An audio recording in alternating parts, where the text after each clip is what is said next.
ಎಲ್ಲರಿಗೂ ನಮಸ್ಕಾರ. ನಾನು ಗಣೇಶ್ ಪಾಟೀಲ್. ಸ್ನೇಹಿತರೆ, ಇವತ್ತಿನ ಈ ಒಂದು ವಿಡಿಯೋದಲ್ಲಿ ನಾವು ಭಾರತೀಯ ನಾಗರಿಕ ಸುರಕ್ಷಾ ಸಂಹಿತಾ 2023ಯ ಸೆಕ್ಷನ್ 43ಯನ್ನು ಡಿಸ್ಕಸ್ ಮಾಡೋಣ. ಸೆಕ್ಷನ್ 43 ಯಾವ ರೀತಿಯಲ್ಲಿ ಒಬ್ಬ ವ್ಯಕ್ತಿಯನ್ನು ಅರೆಸ್ಟ್ ಮಾಡಬಹುದು ಅನ್ನುವುದರ ಬಗ್ಗೆ ಈ ಸೆಕ್ಷನ್ನಲ್ಲಿ ನಾವು ನೋಡ್ತೇವೆ. ಈ ಸೆಕ್ಷನ್ 43ಯ ಸೆಕ್ಷನ್ 1ರ ಪ್ರಕಾರ ಪೊಲೀಸ್ ಆಫೀಸರ್ ಅಥವಾ ಯಾವುದೇ ಪರ್ಸನ್ ಅಂದರೆ ಪೊಲೀಸ್ ಆಫೀಸರ್ನ ರೀತಿಯಲ್ಲಿ ಕೆಲಸ ಮಾಡ್ತಾ ಇರುವಂತಹ ಪರ್ಸನ್ ಆರೋಪಿಯನ್ನು ಅರೆಸ್ಟ್ ಮಾಡುವಂತಹ ಸಂದರ್ಭದಲ್ಲಿ ಆರೋಪಿಯನ್ನು ಟಚ್ ಮಾಡಬಹುದು ಅಥವಾ ಆತನನ್ನು ಬಂಧಿಸಬಹುದು. ಉದಾಹರಣೆಗೆ ಇದನ್ನು ಕನ್ಫೈನ್ ಅಂತಾರೆ. ಕನ್ಫೈನ್ ಅಂದರೆ ಈ ಬೇಡಿಗಳ ಮುಖಾಂತರ ಬಂಧಿಸಬಹುದು ಅಥವಾ ಇಬ್ಬರು ಪೊಲೀಸ್ ಆಫೀಸರ್ ಅಥವಾ ಯಾವುದೇ ವ್ಯಕ್ತಿಗಳು ಆತನನ್ನು ಹಿಡ್ಕೊಳ್ಬಹುದು. ಅದನ್ನು ಕನ್ಫೈನ್ ಅಂತೇಳಿ ಕರೆಯುತ್ತಾರೆ.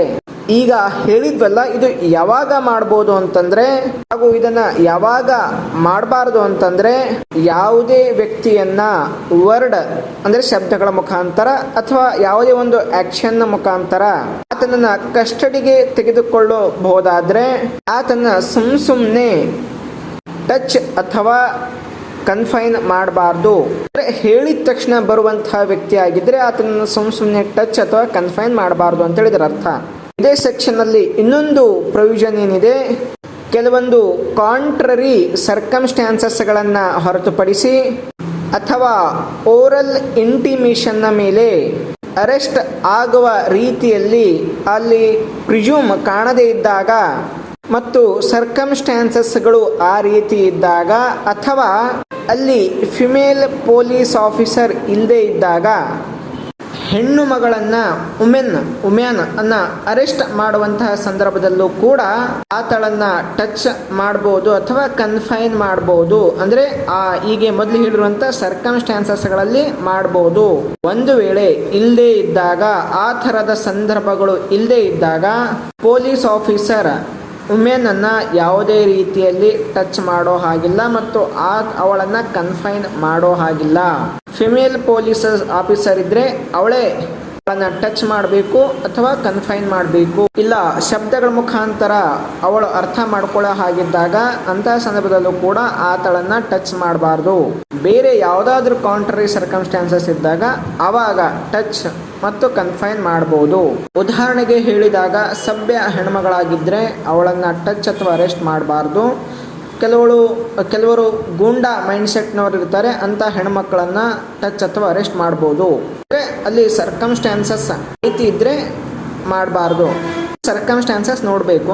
ಆಮೇಲೆ ಸಬ್ಸೆಕ್ಷನ್ 2ರ ಪ್ರಕಾರ ಒಂದು ವೇಳೆ ಆ ಅರೆಸ್ಟ್ಗೆ ಒಳಗಾಗುವಂತಹ ವ್ಯಕ್ತಿ ಆತನನ್ನು ಅರೆಸ್ಟ್ ಮಾಡೋದನ್ನ ರಿಜಿಸ್ಟರ್ ಮಾಡುವಂತಹ ಪ್ರಯತ್ನವನ್ನ ಮಾಡ್ತಾ ಇದ್ರೆ ಅಥವಾ ಅರೆಸ್ಟ್ನಿಂದ ತಪ್ಪಿಸಿಕೊಳ್ಳುವಂತಹ ಪ್ರಯತ್ನವನ್ನ ಮಾಡ್ತಾ ಇದ್ರೆ ಪೊಲೀಸ್ ಆಫೀಸರ್ ಅಥವಾ ಇನ್ಯಾವುದೇ ಒಬ್ಬ ವ್ಯಕ್ತಿ ಆತನ ಅರೆಸ್ಟ್ ಎಫೆಕ್ಟ್ ಆಗೋದಕ್ಕೆ ಏನೇನು ನೆಸೆಸರಿ ಮೀನ್ಸ್ಗಳು ಬೇಕು ಅದನ್ನು ಅವರು ಉಪಯೋಗ ಮಾಡಿಕೊಳ್ಬೋದು. ನೆಕ್ಸ್ಟ್ ಸಬ್ಸೆಕ್ಷನ್ 3ನ ಪ್ರಕಾರ ಪೊಲೀಸ್ ಆಫೀಸರ್ ಅಫೆನ್ಸ್ನ ನೇಚರ್ ಮತ್ತು ಗ್ರಾವಿಟಿ ಅದನ್ನು ಗಮನದಲ್ಲಿಟ್ಟುಕೊಂಡು ಆ ಅರೆಸ್ಟ್ಗೆ ಒಳಗಾಗುವಂತಹ ವ್ಯಕ್ತಿಗೆ ಹ್ಯಾಂಡ್ ಕಫ್ ಅನ್ನು ಹಾಕ್ಬೋದು. ಅಥವಾ ಅರೆಸ್ಟ್ ಆಗುವಂತಹ ವ್ಯಕ್ತಿ ಹ್ಯಾಬಿಚುವಲ್ ಅಥವಾ ರಿಪೀಟ್ ಅಫೆಂಡರ್ ಆಗಿದ್ರೆ ಹ್ಯಾಂಡ್ ಕಫ್ ಹಾಕ್ಬೋದು.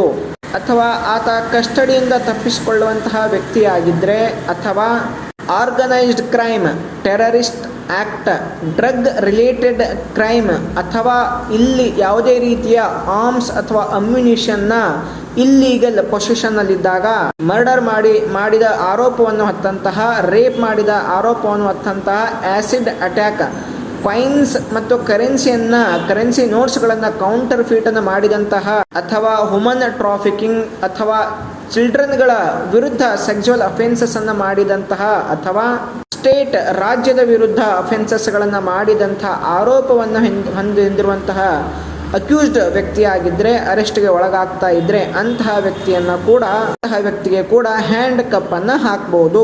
ಇದಂತಹ ಅಫೆನ್ಸಸ್, ಸಣ್ಣ ಪುಟ್ಟ ಅಫೆನ್ಸಸ್ಗಳಲ್ಲಿ ಹ್ಯಾಂಡ್ ಕಪ್ ಹಾಕುವಂತ ಅವಶ್ಯಕತೆ ಇಲ್ಲ. ಸಬ್ಸೆಕ್ಷನ್ 4ನ ಪ್ರಕಾರ ಎಂತಹ ಸಂದರ್ಭದಲ್ಲೂ ಕೂಡ ಅರೆಸ್ಟ್ಗೆ ಒಳಗಾದ ವ್ಯಕ್ತಿಯ ಸಾವನ್ನು ಮಾಡೋ ಹಾಗಿಲ್ಲ. ಅಂದರೆ ಆತನನ್ನು ಆತನ ಸಾವನ್ನು ಮಾಡೋ ಹಾಗಿಲ್ಲ. ಯಾವುದೇ ರೀಸನನ್ನು ಕೊಟ್ಟು ಆತನನ್ನು ಸಾವಿಗೆ ಕಾರಣ ಮಾಡೋ ರೀತಿ ಇಲ್ಲ. ಒಂದು ವೇಳೆ ಅಕ್ಯೂಸ್ಡ್ ವ್ಯಕ್ತಿ ಡೆತ್ ಪೆನಾಲ್ಟಿ ಅಥವಾ ಲೈಫ್ ಇಂಪ್ರೀಸನ್ಮೆಂಟ್ ನಂತಹ ಅಪರಾಧಗಳಲ್ಲಿ ತೊಡಗಿಕೊಂಡಿದ್ದರೆ ಆತ ತಪ್ಪಿಸಿಕೊಳ್ಳುವಂತಹ ಪ್ರಯತ್ನ, ಇನ್ಯಾವುದೇ ಪ್ರಯತ್ನ ಮಾಡಿದಾಗ ಅಂತಹ ವ್ಯಕ್ತಿಯನ್ನು ಸಾವಿಗೆ ಕಾರಣ ಆಗ್ಬೋದು.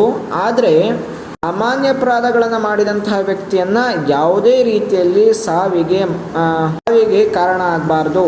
ಆತ ತಪ್ಪಿಸಿಕೊಳ್ತಾ ಇದ್ರೂ ಕೂಡ ಆತನನ್ನು ಶೂಟ್ ಮಾಡಬಾರ್ದು. ಆಮೇಲೆ ಸಬ್ಸೆಕ್ಷನ್ 5ನ ಪ್ರಕಾರ ಕೆಲವೊಂದು ಎಕ್ಸೆಪ್ಷನಲ್ ಸರ್ಕಮ್ಸ್ಟಾನ್ಸಸ್ಗಳಲ್ಲಿ